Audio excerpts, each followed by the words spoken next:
Hi, and welcome to The Print. My name is Karanjeet Kaur, and I'm a writer and an editor. Let's talk today about migrants in Goa. On the 5th of November, the National Security Act came into force in Goa for 3 months. The act is usually reserved for terrorists and threats to national security, and it arms the state with powers of preventive detention. This is to tackle what Chief Minister Pramod Sawant calls a crime wave driven by migrants. This is neither the first time Sawant has blamed migrants for rising crime in India's smallest state, nor will it be the last. This casual scapegoating, in fact, goes to the heart of a central tension in Goa. But first, let's take a look at some of the events leading up to the NSA being imposed in the state. The government had applied for the act in late September, immediately after a brutal attack on social activist and politician Rama Konkar. On the 18th of September, Kankonkar was dragged out of a restaurant in Karansalem at midnight. 7 men beat him with a cycle chain, stripped off his shirt, and smeared him with cow dung. The entire assault was captured on CCTV. As they hit him, the attackers taunted, "Do you want to become Goa's Rakhondar or protector?" The attack triggered an almost immediate political crisis. Even though most of the accused were apprehended the following morning, Goa's opposition parties rallied within hours. Members of the Congress, AAP, Goa Forward Party, and Revolutionary Goans Party attempted to march to the Chief Minister's residence. When they were stopped, they blocked the Panjim Bridge, causing massive traffic breakdowns. They demanded the immediate arrest of the attack's mastermind, as well as the formation of a special task force. Almost a month later, upon his discharge from the hospital, Kankonkar alleged that he suspected Sawant of being involved in the attack, a charge that the chief minister dismissed as sensationalism. His wife, Rati Kankonkar, later accused a Panjim police inspector of leaking her husband's confidential statement to the media and demanded an independent investigation. The assault on Rama Kankonkar was the straw that broke the camel's back. It came against a backdrop of mounting public alarm over crime. Earlier in the year, armed robbers had tied up 77-year-old industrialist Jayaprakash Dempo and his wife at their Donapaula residence, ransacking their home. There have been double murders, gang clashes, shootings over sand extraction, and extensive land grab cases involving forged documents. A few days prior, Arvind Kejriwal, the national convener of the Aam Aadmi Party, had posted on X, "Murders, shooting, daylight robbery. What is happening in Goa? This is a total collapse of law and order in Goa under BJP. BJP has turned Goa into a lawless state." In response, the BJP Goa handle snapped back with usual aggression, asking Kejriwal to mind his own business. But the pressure to deliver on crime has slowly been mounting on Sawant. The India Justice Report 2025 ranked Goa last among small states in overall justice delivery, the last in police, prisons, judiciary, and human resources. Sawant rejected the report outright, labeling it not an authentic government document.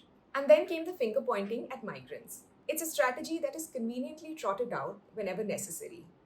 Sawant had accused them in November 2024. Before that, on the occasion of Labour Day in 2023, he'd said that workers from Uttar Pradesh and Bihar were responsible for 90% of crimes in Goa. He had walked back his remarks a few days later, when he was checked by alliance partners of his own party, the BJP, and Bihar's Deputy Chief Minister, Tejashwi Yadav. But among the public, resentment towards outsiders has altogether different roots. The real and present animosity is against wealthy buyers from Delhi, Mumbai, and Bengaluru who have bought up large tracts of land and made it unaffordable for local Goans. And then there are the tourists, several of them from North and South India, whose disgusting licentious behavior, especially with women, has been a sore spot among Goans for years. Yet, that fury rarely touches them. Instead, it gets channeled downward, against the poorest and most vulnerable workers from the cowbelt. These are people who represent vote banks for almost all politicians, but who they can never be seen defending publicly.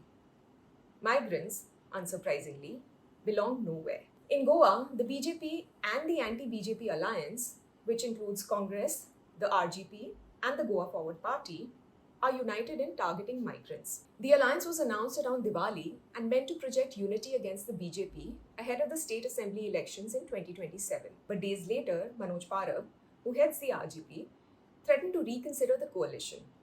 He'd said, "If our partners keep appeasing migrants at the cost of Goan interests, we will walk away from this alliance." The RGP, which many liken to the Maharashtra Navnirman Sena, had won one seat in the 2022 elections, rising on the back of anti-migrant rhetoric. There's an empty PWD ground close to Porvorim's under construction flyover. Over the past year, I've watched men with heavy backpacks trudge up and down these roads each day, standing around the ground waiting. The ground is the equivalent of what is called a labor chowk in North India. And these men are masons, painters, or plumbers who can be hired for odd jobs. On the evening I stopped to talk to them, the fact that they're still there means that they haven't found work for that day. These people who keep Goa running earn about 8,000 rupees a month and live 4 people to a room are the state's supposed security threats. 50-year-old Sanjay Das is from a Jharkhand village that is 2 days and 3 trains away from Goa. I asked Das what he thinks of the Chief Minister linking crime to migrants. He laughs and says, "Why will someone come so far to rob or murder or commit other crimes?" It's a reasonable question. Das, who has been coming to Goa for the last few years, says that it doesn't matter who commits the crime. It's people from UP and Bihar who get blamed. He asks me, "Why don't you check the pockets of people here? They barely have 10 rupees on them." Another man chimes in to say that it's usually the other way around. They are the ones falling victim. Sometimes contractors hire them but don't pay them fairly. Sometimes they don't pay them at all. He says that the police won't even listen to them.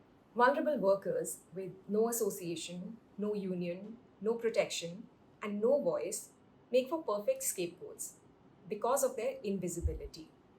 When the state needs someone to blame, it picks people who can't fight back. Another mason from Jharkhand, Muhammad Kalimuddin, who is 60 years old, tells me, "हम कीड़े मकोड़ों की जिंदगी जी रहे हैं। Labour लोग आपका मार खा सकते हैं, लेकिन वो कभी मारेंगे नहीं." He means that they live like insects and that laborers can take your beatings, but they will never strike. A sympathetic editorial in Goenka Pon last week looked at the plight of migrants.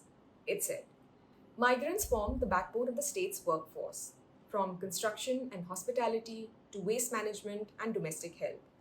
To frame them primarily through the lens of criminality risks not only alienating a large section of residents, but also undermining a rational debate about safety and governance." Suraj Nandrekar, the newspaper's editor and author of the piece, is blunt about the economic reality that politicians ignore. He told me in an interview, "Goans are not interested in pursuing skilled work like masonry, plumbing, or electrical work. We don't get carpenters or fruit and vegetable vendors. You can't blame migrants for everything. How can Goa survive without them? If there is demand, there will be supply." The real problem, he argues, is that authorities don't take verification seriously. He said that a proper database of workers linked with their employers would help authorities track movement, deter criminal activity, and improve accountability. But the success of such a system depends entirely on fair and consistent implementation. A slow consensus has been building against migration over the last few years, aided by the media and popular culture. Kaustav Nayak, who is a doctoral student at the University of Pennsylvania and who studies Goa, has been observing this trend for over a decade. He told me, in TV and local newspapers, crime reports will always mention where the accused or criminals are from, say native of Chhattisgarh. It stems from the notion that Goans are civilized while the source of the crime is elsewhere. This equating of crime with migrants is now a narrative practice. The caricaturing of outsiders, he points out, has existed even in theatro, which is local Goan theatre, where Banjara women often get lampooned. One song even parodies migrants and suggests that BJP MLA Michael Lobo patronizes them, even though Lobo has consistently expressed concern against the influx. Nayak says there is also a sense that outsiders don't fit into the Goan way of life, so it is built into the Goan political rhetoric. The irony is that Goa's economy is heavily reliant on remittances from Goans who migrated abroad. Nayak told me, Lots of Goans are also migrants, but they tend to be the most vociferous defenders of Goa. In the Goan imagination, external migration is viewed as a measure of desperation, but the migrant to Goa is seen as opportunistic.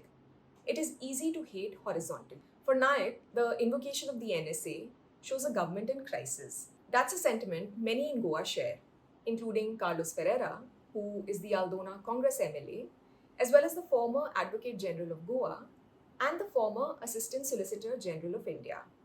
He points out the legal fragility of the invocation.